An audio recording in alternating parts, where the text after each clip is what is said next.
Hello students, आज के lecture में हम डिस्कस करेंगे crystal field splitting in tetrahedral complexes. तो चलिए फिर स्टार्ट करते हैं हम लोग हमारे लेसन को।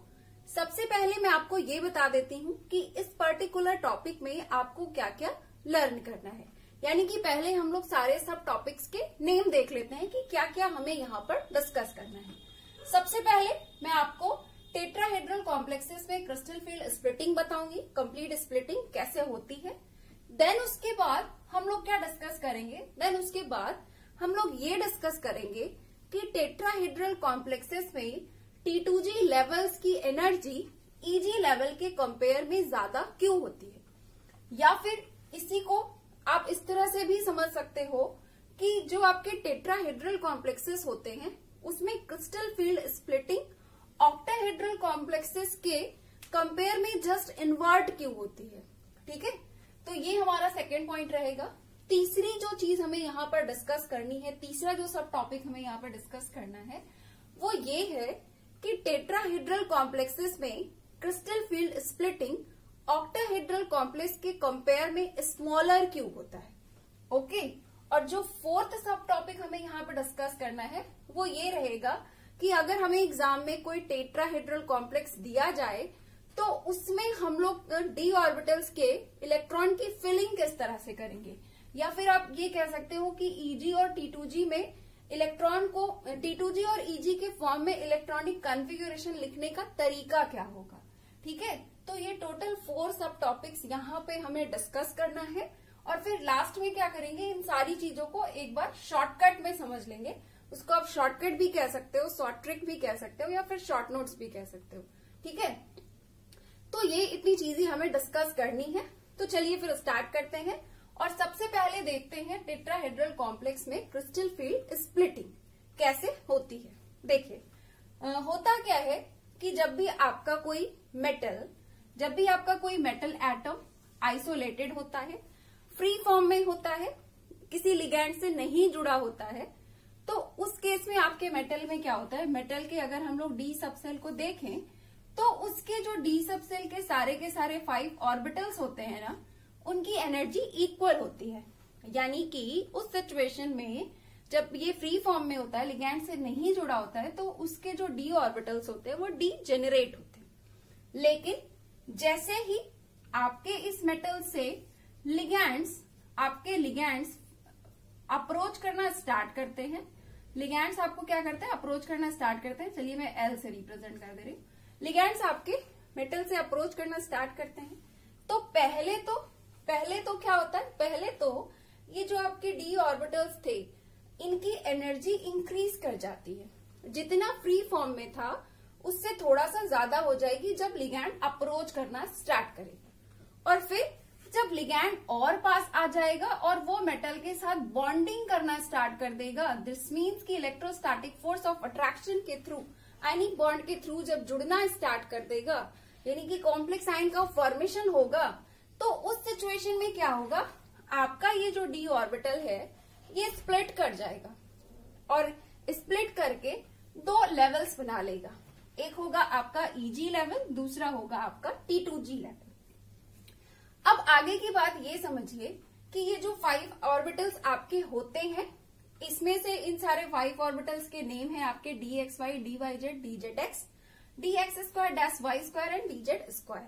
तो ये जो शुरू की 3 ऑर्बिटल्स है dxy, dyz एंड dzx, इन्हें हम लोग कलेक्टिवली T2G ऑर्बिटल्स कहते हैं और dx² -y² and dz² orbitals को हम लोग कलेक्टिवली Eg ऑर्बिटल्स कहते हैं।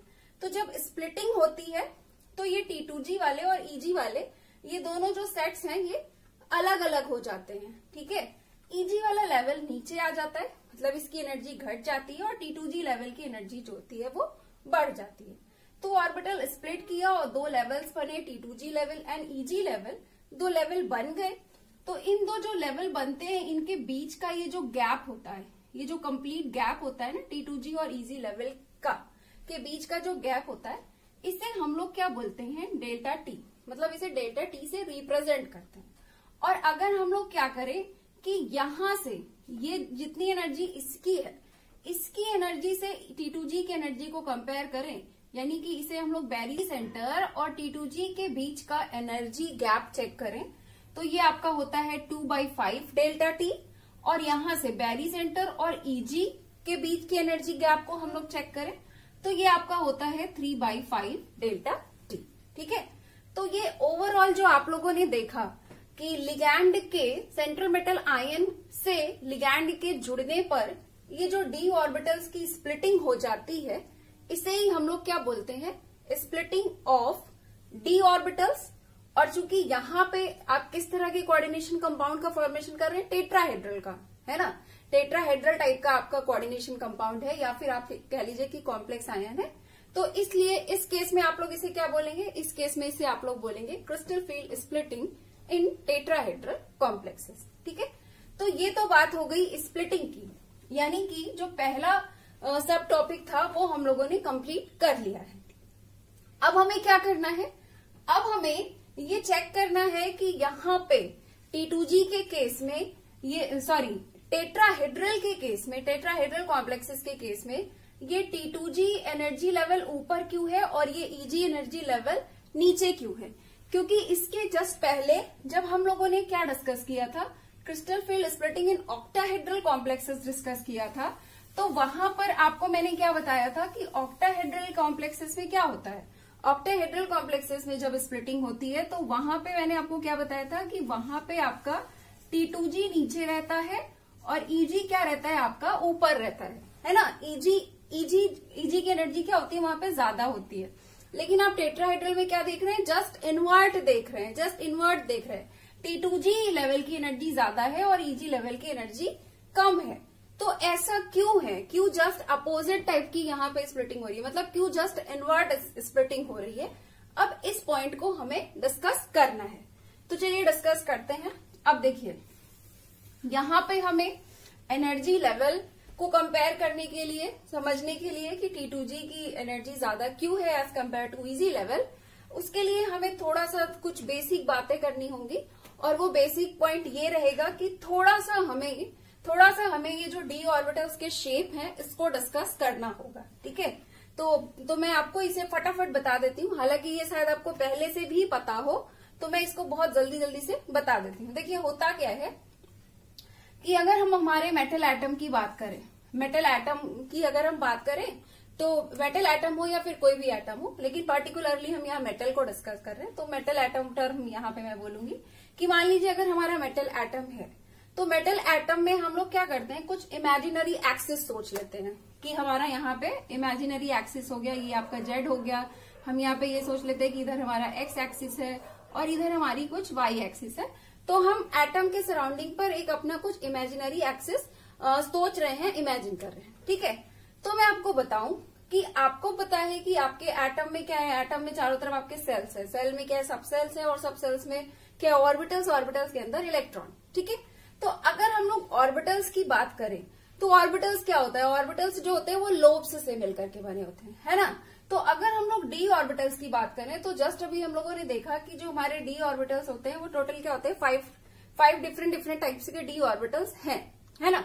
तो मैं आपको बता दूं कि ये जो आपके 5 डी ऑर्बिटल्स होते हैं, 5 में से ये जो आपके शुरू के 3 ऑर्बिटल्स होते हैं, ये आपके जो D X Y, D Y Z और डी जेड एक्स, ये तीनों आपके ऐसे ऑर्बिटल्स होते हैं जिनके लोब्स क्या होता है, एक्सिस के बीच में होता है, एक्सिस के बीच में होता है। ये जो इमेजिनरी एक्सिस हम लोग सोच रहे हैं ना, समझिए कि बस इस एक्सिस के बीच में इनके लोब्स रहेंगे, इनके एक्सिस के बीच में इनके लोब्स रहेंगे। कौन से वाले ऑर्बिटल्स के, ये शुरू के जो 3 ऑर्बिटल्स है, D X Y, D Y Z, D Z x.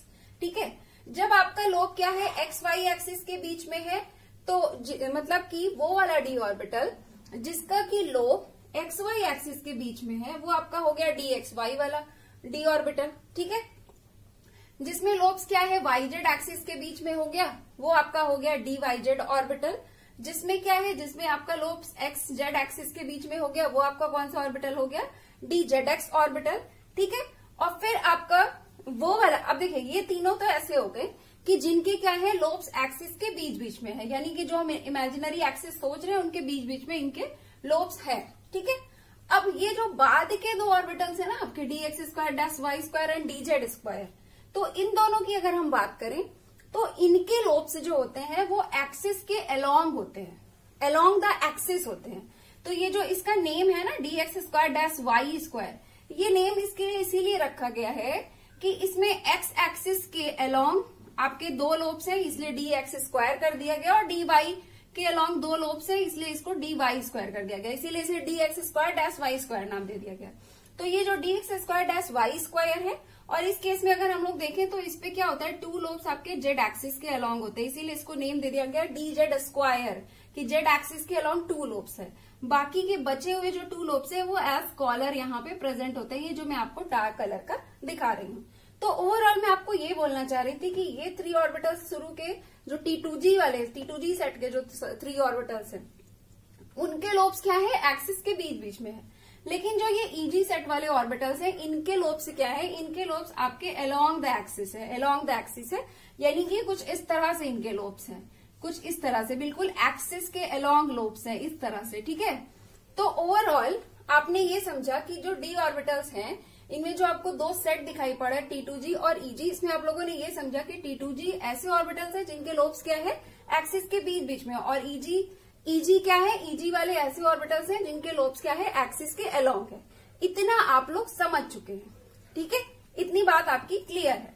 अब इसकी आगे की बात करते हैं। इसके आगे की बात दरअसल ये है कि अगर हम लोग क्या करें, हम हमारे ऑक्टाहेड्रल कॉम्प्लेक्स को देखें, जो हम लोगों ने इसके पहले डिस्कस किया था, ऑक्टाहेड्रल कॉम्प्लेक्स लिया था, तो वहां पे हम लोगों ने क्या डिस्कस किया था कि अगर हम लोग ऑक्टाहेड्रल कॉम्प्लेक्स को देखें तो इसके जो सारे लिगैंड्स होते हैं ना, वो एक्सिस से आते हैं। कहाँ से आते हैं, वो किसी ना किसी एक्सिस से आ रहे होते हैं। अगर आप देखें तो ये दोनों लिगैंड भी आपका एक्सिस से आ रहा है, ये वाला लिगैंड भी आपका क्या हो रहा है, हम मान लेते हैं कि ये हमारा जेड एक्सिस है, ये वाई एक्सिस है और ये एक्स एक्सिस है। तो जो आपके ऑक्टाहेड्रल कॉम्प्लेक्सेस होते हैं उसमें आपके 6 के 6 लिगैंड्स, ये वाला 1 2 3 4 5 6 सारे के सारे लिगैंड्स जो होते हैं वो एक्सिस से ही आकर के मेटल से जुड़ते हैं। तो इसका ये मतलब हुआ कि ऑक्टाहेड्रल कॉम्प्लेक्सेस में जो आपके लिगैंड है, चूंकि एक्सिस से आते हैं, तो लिगैंड का जो इंटरैक्शन है मेटल के उस ऑर्बिटल से ज्यादा होता है, जो कि कहाँ पे मौजूद है, एक्सिस पे मौजूद है। और उस ऑर्बिटल से लिगैंड का इंटरैक्शन कम होता है, जिनके की लोब्स कहाँ पे है, एक्सिस के बीच बीच में है ना। ये मेटल है और ये मेटल का एक्सिस है, तो कुछ लोब्स आपके क्या है, बिल्कुल एक्सिस के अलोंग लगे हुए हैं ऐसे ऐसे, और लिगैंड भी एक्सिस से आ रहा है, तो इनका इंटरैक्शन ये एक्सिस अलोंग द एक्सिस वाले ऑर्बिटल से डायरेक्टली हो रहा है, जबकि जो बीच बीच में ऑर्बिटल्स है उनसे लिगैंड का काफी दूर से इंटरैक्शन हो रहा है ना। इनसे पास से इंटरैक्शन हो रहा है, अलोंग द एक्सिस वाले ऑर्बिटल से पास से इंटरैक्शन हो रहा है, जो क्या है, एक्सिस के बीच बीच में लोब्स है, उनसे इंटरैक्शन उनका दूर से हो रहा है। तो चूंकि ऑक्टाहेड्रल के केस में क्या होता है, लिगैंड का इंटरैक्शन जो है वो आपके EG ऑर्बिटल से डायरेक्टली होता है, अलोंग द एक्सिस वाले ऑर्बिटल मतलब EG ऑर्बिटल्स, है ना।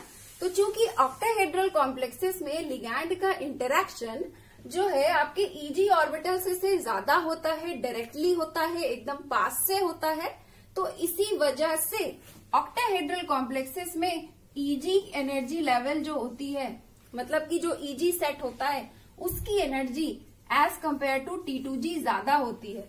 इसीलिए जब आप लोग ऑक्टाहेड्रल में स्प्लिटिंग दिखाते हैं तो आप लोग क्या दिखाते हैं, आप लोग ये दिखाते हैं कि EG ऊपर है, EG की एनर्जी ज्यादा है, और T2G आपका क्या है, नीचे है। T2G की एनर्जी जो है आपकी क्या है, कम है, ठीक है। EG की एनर्जी ऑक्टाहेड्रल में क्यों ज्यादा है आप लोग समझ गए हैं, इतना क्लियर। अब ये तो बात ऑक्टाहेड्रल की हो गई। अब हमें टेट्राहेड्रल का भी तो समझना है कि टेट्राहेड्रल में उल्टा क्यों हो गया, टेट्राहेड्रल में T2G ऊपर क्यों चला गया, मतलब T2G की एनर्जी ज्यादा क्यों हुई।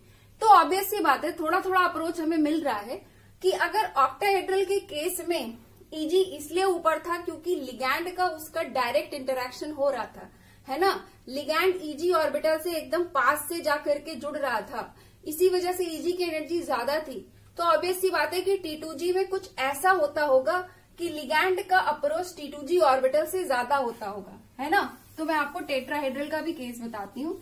देखिए, अब अगर हम लोग टेट्राहेड्रल कॉम्प्लेक्स की बात करें तो टेट्राहेड्रल कॉम्प्लेक्स के केस में क्या होता है कि टेट्राहेड्रल का जो डायग्राम है, मतलब कि जो इसका 3D डायग्राम है, यहाँ पे 2D में बना के नहीं बताया जा सकता, मतलब उतना संभव नहीं हो पाएगा। तो मैं आपको ये जो टेट्राहेड्रल वाली बात है, ये मैं आपको थ्योरेटिकली समझाती हूँ। देखिए होता क्या है, बात को बहुत ध्यान से समझिएगा। डायग्राम में नहीं शो किया जा सकता, लेकिन इसकी थ्योरेटिकल डेटा है जिससे आप लोग समझ जाएंगे। देखिए होता क्या है, जो आपके टेट्राहेड्रल कॉम्प्लेक्सेस होते हैं ना, इसमें लिगैंड जो है इस मेटल से, जैसे ये मेटल है और इस मेटल के क्या है, हर तरफ लोब्स तो लगे ही है, ठीक है, सारे लोब्स हैं, ये सारे ऑर्बिटल्स के लोब्स मौजूद हैं, ठीक है।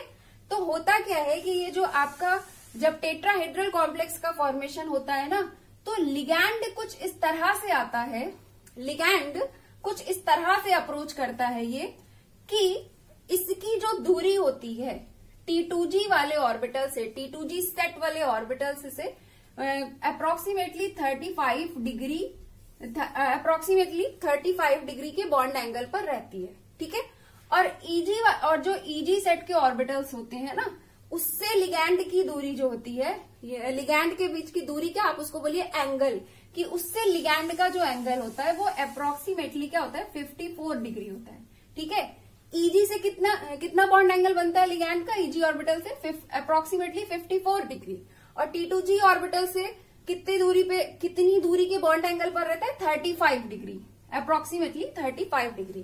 तो ये जो डेटा हमें मिला है, थ्योरेटिकल डेटा हमें मिला है, इसे देख के हमें क्या पता चल रहा है, इसे देख के हमें तो यही पता चल रहा है कि T2G से देखा जाए तो लिगैंड का बॉन्ड एंगल EG के कंपेयर में तो कम ही बन रहा है। EG से जहां वो 54 डिग्री बॉन्ड एंगल की दूरी पे है लिगैंड, तो T2G में क्या है, अप्रोक्सीमेटली 35 डिग्री दूरी के बॉन्ड एंगल पे है। तो यानी कि T2G के लिगैंड ज्यादा पास है। तो चूंकि टेट्राहेड्रल जो कॉम्प्लेक्स होता है, इसका फॉर्मेशन कुछ इस तरह से होता है, मतलब यहाँ पे लिगैंड कुछ इस तरह से अप्रोच करते हैं कि वो T2G ऑर्बिटल से ज्यादा नियरेस्ट होते हैं। तो इसी वजह से जो हमारा टेट्राहेड्रल कॉम्प्लेक्स होता है, उसमें T2G सेट वाले ऑर्बिटल्स की जो एनर्जी होती है वो EG वाले सेट वाले ऑर्बिटल्स के कंपेयर में ज्यादा होती है, ठीक है। तो यहाँ पे T2G की एनर्जी ज्यादा क्यों है एज कम्पेयर टू EG, ये आप लोग समझ गए होंगे, ठीक है। ऑक्टाहेड्रल में क्या था, ऑक्टाहेड्रल में लिगैंड EG के ज्यादा पास था, इसलिए EG की एनर्जी ज्यादा थी। और टेट्राहेड्रल में क्या है, टेट्राहेड्रल में लिगैंड T2G के ज्यादा पास है, T2G वाले ऑर्बिटल्स के ज्यादा पास है, इसलिए टेट्राहेड्रल के केस में T2G की एनर्जी ज्यादा हो गई, सिंपल, ठीक है। तो ये हम लोगों ने ये सेकेंड पॉइंट भी अपना डिस्कस कर लिया, हमारी कंपैरेटिव स्टडी हो गई कि क्यों किसमें कौन सा ज्यादा है। ओके, चलिए अब आ जाते हैं यहाँ पे थर्ड वाले सब टॉपिक में, या फिर कह लीजिए थर्ड वाले पॉइंट। यहाँ पे हमें क्या चेक करना है, यहाँ पे हमारा क्वेश्चन है कि why crystal field splitting in tetrahedral complexes is smaller as compare to octahedral complexes. यहाँ पे हमें ये देखना है कि क्रिस्टल फील्ड स्प्लिटिंग तो दोनों तरह के कॉम्प्लेक्सेस में भी होती है, टेट्राहेड्रल में भी होती है और ऑक्टाहेड्रल में भी होती है, लेकिन टेट्राहेड्रल में स्मॉलर क्यों होती है और ऑक्टाहेड्रल में लार्जर क्यों होती है ना। एनसीईआरटी में भी ये लाइन मेंशन है, अगर आप लोग पढ़ें crystal field splitting in tetrahedral complexes NCERT में, तो आपको ये लाइन मेंशन मिलेगी। वहां पे ये बताया गया है कि ऑक्टाहेड्रल से के कंपेयर में टेट्राहेड्रल का स्मॉलर होता है। वहां पे ये भी बताया गया है कि जो टेट्राहेड्रल होता है वहां पे ऑक्टाहेड्रल के जस्ट इन्वर्ट होता है। तो मैं उसी का रीजन आपको दे रही हूँ, उसी का एक्सप्लेनेशन दे रही हूँ कि ऐसा क्यों होता है, ठीक है। तो चलिए क्यों स्मॉलर होता है हम लोग ये भी देख लेते हैं। ये भी बहुत सिंपल है, बस थोड़ा सा ध्यान से सुनने की बात है। ध्यान से सुनिएगा कि क्यों टेट्राहेड्रल में स्मॉलर है, मैं अभी आपको तुरंत बताती हूँ। देखिए, अभी हम लोगों ने ऑक्टाहेड्रल जब डिस्कस किया था, तो ऑक्टाहेड्रल में मैंने आपको क्या बताया कि सारे के सारे लिगैंड्स जो होते हैं वो एक्सिस से आते हैं। बिल्कुल क्या होते हैं, बिल्कुल एक्सिस से ही आते हैं। आप देख सकते हो ये जेड एक्सिस और डायरेक्टली ये जेड एक्सिस से आ रहा है, ये वाई एक्सिस से आ रहा है, ठीक है। ये आपका एक्स एक्सिस से आ रहा है, डायरेक्टली आपके ये क्या हो रहा है, लिगैंड्स एक्सिस से आ रहे हैं, ठीक है। तो यहाँ पे डायरेक्ट एक्सिस से आते हैं ना, तो होता क्या है कि ऑक्टाहेड्रल के केस में ये जो लिगैंड आपका होता है, लिगैंड जो होता है लिगैंड, और यहाँ पे जो ईजी ऑर्बिटल्स के जो लोब्स होते हैं, ईजी ऑर्बिटल्स के ये जो लोब्स होते हैं, ईजी ऑर्बिटल्स के ये जो आपको लोब्स दिख रहे हैं, ये क्या एकदम अलोंग द एक्सिस है ना। तो लिगैंड के बीच का बॉन्ड एंगल, लिगैंड के बीच और ये जो ईजी ऑर्बिटल्स के लोब्स होते हैं, इनके बीच का जो बॉन्ड एंगल होता है, लिगैंड और लोब के बीच का जो बॉन्ड एंगल होता है, ये 0 डिग्री होता है। क्या होता है? 0 डिग्री होता है। यहाँ पे ऑक्टाहेड्रल के केस में क्या होता है, लिगैंड के बीच, लिगैंड और जो आपका ईजी वाला ऑर्बिटल है, इनके बीच का बॉन्ड एंगल क्या है? 0 डिग्री है।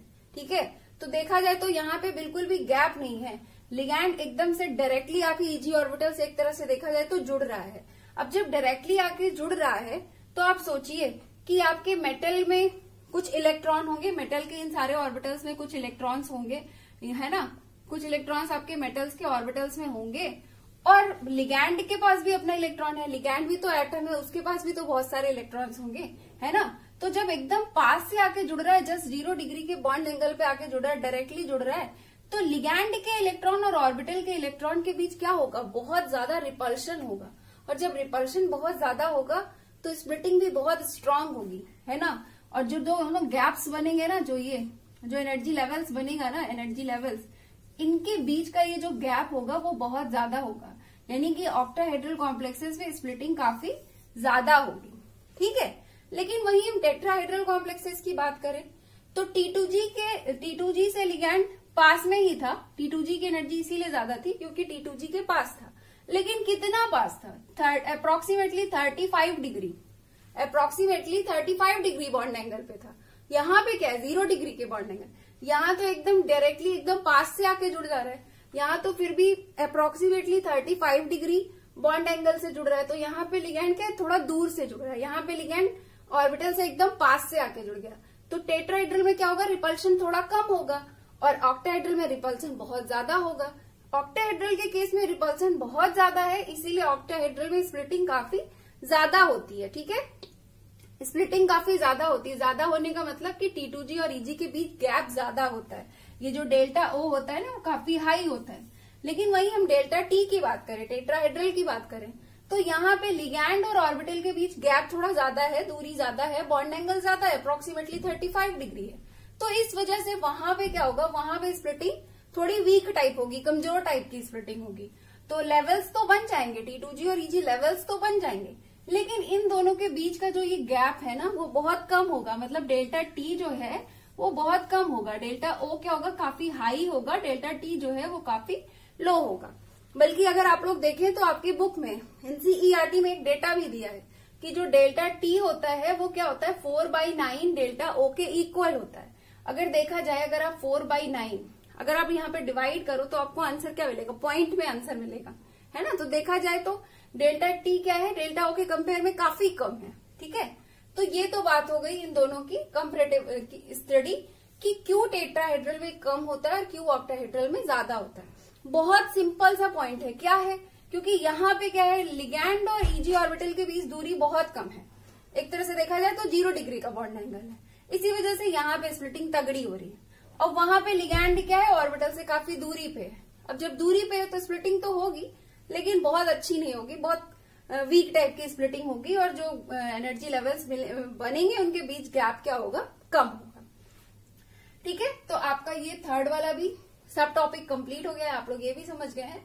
अब बस एक लास्ट पॉइंट ये है कि अगर हमें एग्जाम में टेट्राहेड्रल कॉम्प्लेक्सेस दिया जाए और उसमें इलेक्ट्रॉन की फिलिंग करके दिखानी हो, तो हम इलेक्ट्रॉन की फिलिंग कैसे करेंगे ये मैं आपको बता देती हूँ। फिर उसके बाद आपको कुछ शॉर्ट ट्रिक्स बता देती हूँ जिससे आपको चीजें टफ ना लगे, सिंपली याद रहे।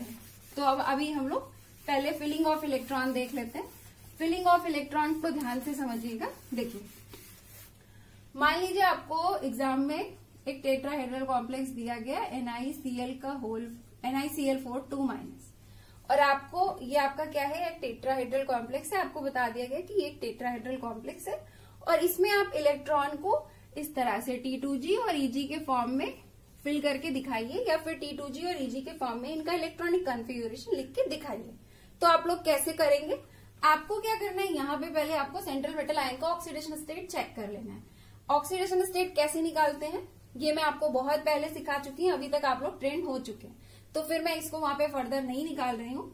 यहाँ पे अगर आप लोग निकाल के देखिए, निकिल का ऑक्सीडेशन स्टेट आपको मिलेगा +2, ठीक है। जब निकिल आपका अकेला था, अकेले का मतलब कि जब उस पर कोई चार्ज नहीं था, जब वो एटम के फॉर्म में होगा, जब वो एटम के फॉर्म में होगा, लिगैंड से नहीं जुड़ा होगा, तो उस पर क्या होगा, उसका जनरल इलेक्ट्रॉनिक कॉन्फ़िगरेशन आपका इस तरह होगा ना, 3d8 4s2, है ना। लेकिन जब वो आपका क्या हुआ कि आपका वो लिगैंड से जुड़ गया और मान लीजिए उस पर +2 चार्ज आ गया, तो आप +2 चार्ज के केस में उसका जनरल इलेक्ट्रॉनिक कॉन्फ़िगरेशन क्या दिखाएंगे, 2 इलेक्ट्रॉन रिमूव कर देंगे, बिकॉज यहाँ पे 2+ चार्ज आ गए। अब जब 2 इलेक्ट्रॉन्स इसके 4s से निकल गए तो 4s तो 0 हो गया, तो अब हमारा क्या बचा, सिर्फ और सिर्फ 3d8 बचा। ठीक है, सिर्फ और सिर्फ क्या बचा हमारा, 3d8 बचा। तो इसका कोई काम नहीं निकिल का, से हम हटा देते हैं, Na2+ में देखते हैं 3d8 है।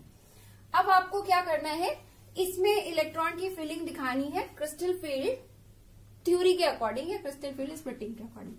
तो आपको पता है कि जब निकिल, अब देखिए 3d8 है ये आपका, तो 3d8 है, और जब स्प्लिटिंग नहीं हुई है तो आप ऐसे दिखाएंगे इलेक्ट्रॉन को, ये सारे 8 इलेक्ट्रॉन्स को ऐसे दिखाएंगे कि हाँ जब स्प्लिटिंग नहीं हुई है तो 8 इलेक्ट्रॉन। लेकिन जब वो लिगैंड से जुड़ चुका है और स्प्लिटिंग हो चुकी है तो ये क्या बन जाएगा, टेट्राहेड्रल में। टेट्राहेड्रल में आपको क्या करना है, T2G नीचे बनाना है, सॉरी Eg नीचे बनाना है, Eg की एनर्जी कम होती है और T2G की एनर्जी क्या होती है, ज्यादा होती है, तो T2G को आप ऊपर बनाएंगे और आप इलेक्ट्रॉन की फिलिंग करेंगे। तो मैं आपको बता देती हूँ, आप लोग कॉपी में अपना नोट पॉइंट बनाकर ये लिख लीजिए कि टेट्राहेड्रल कॉम्प्लेक्सेस में इलेक्ट्रॉन की फिलिंग जो होती है वो अकॉर्डिंग टू हुंड्स रूल होती है। ठीक है, किस तरह से होती है, अकॉर्डिंग टू हुंड्स रूल होती है। हुंड्स के रूल को फॉलो करते हुए आपको इलेक्ट्रॉन की फिलिंग करनी है। हुंड्स का रूल क्या कहता है, पहले सारे ऑर्बिटल्स में 1-1 इलेक्ट्रॉन चले जाएंगे, उसके बाद पेयरिंग शुरू होगी। अभी रीजन मैं आपको बताऊंगी, रीजन की फिक्र मत करिए, पहले फिलिंग ऑफ इलेक्ट्रॉन समझिए।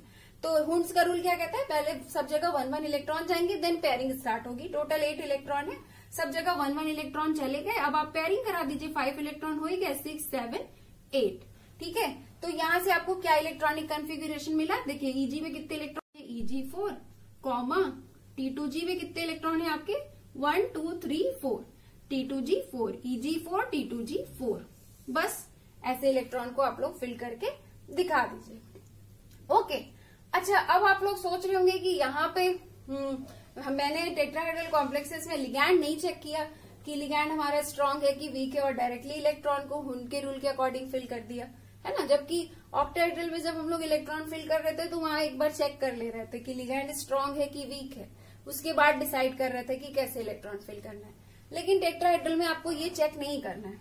टेट्राहेड्रल में आपको क्या करना है, क्योंकि टेट्राहेड्रल में जस्ट अभी आप लोगों ने देखा कि ये T2G और Eg लेवल बनता तो जरूर है, पर इनके बीच गैप बहुत कम होता है, बहुत कम।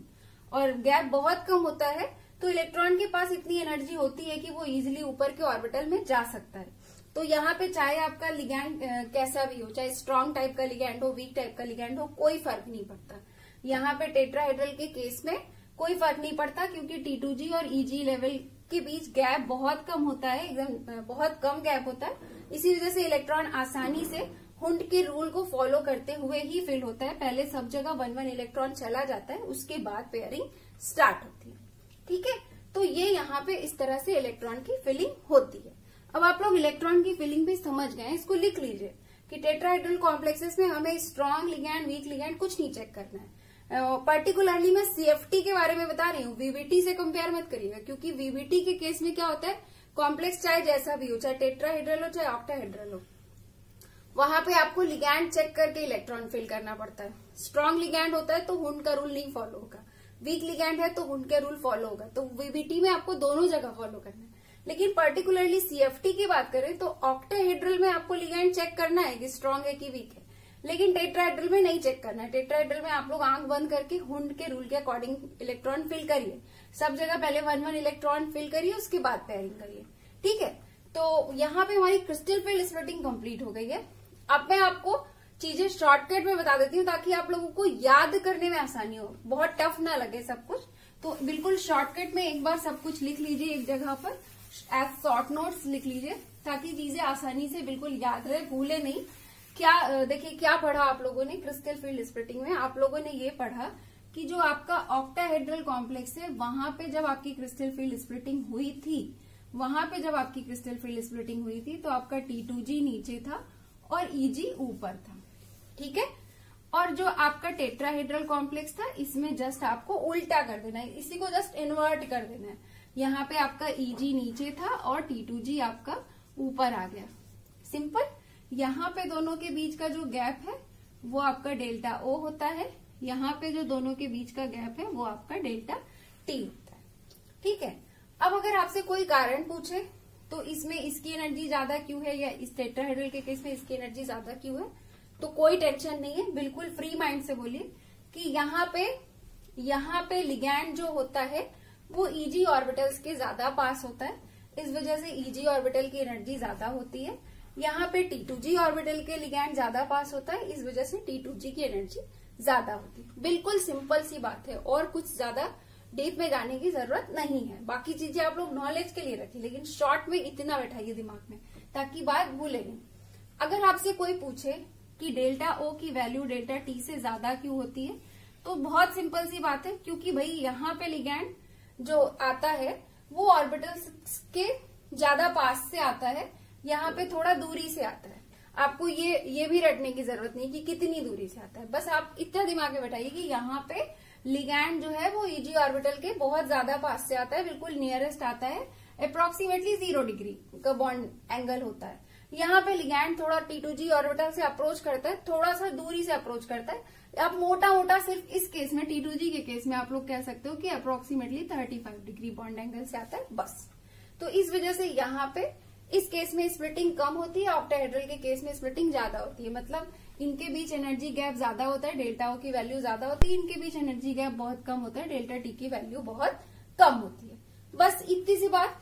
फिर अगर बात करें इलेक्ट्रॉन की फिलिंग की, तो जब आप लोग ऑक्टाहेड्रल कॉम्प्लेक्सेस में इलेक्ट्रॉन की फिलिंग कर रहे हैं तो एक बार आप लिगैंड जरूर चेक कर लीजिए कि अगर आपका लिगैंड स्ट्रांग है तो आप हुंड्स रूल को फॉलो मत करिए, और अगर आपका लिगैंड कैसा है, वीक है, तो आप हुंड्स के रूल को फॉलो कर लीजिए। और इस केस में क्या है, इस केस में चाहे आपका लिगैंड स्ट्रांग हो चाहे आपका वीक हो, आपको दोनों ही केस में हुंड्स रूल को फॉलो करना है, बस हो गया। ये इतना शॉर्ट नोट्स आप लोग कहीं पे शॉर्टकट में बना के लिख लीजिए, तो इससे क्या होगा कि आपने जितना समझा है अभी तक में क्रिस्टल फील्ड स्प्लिटिंग में, crystal field splitting in octahedral complexes, crystal field splitting in tetrahedral complexes, उन दोनों का कंप्लीट खाका आपके माइंड में रहेगा, ठीक है। सिर्फ इतनी सी बातें आप लोग याद कर लीजिए। अब यहाँ पे इलेक्ट्रॉन की फिलिंग कैसे करते हैं, ये हुंड का रूल कैसे फॉलो करते हैं, ये सब कुछ मैं आपको जब ऑक्टा पढ़ा रही थी तो बता ही चुकी हूँ। यहाँ पे इलेक्ट्रॉन की फिलिंग में यहाँ पे आपको विथ एग्जांपल करके दिखाई चुकी हूँ। यहाँ पे भी मैंने आपको D4 का करके दिखाया ही था, यहाँ पे भी मैंने आपको D8 का करके दिखाई दिया, ठीक है।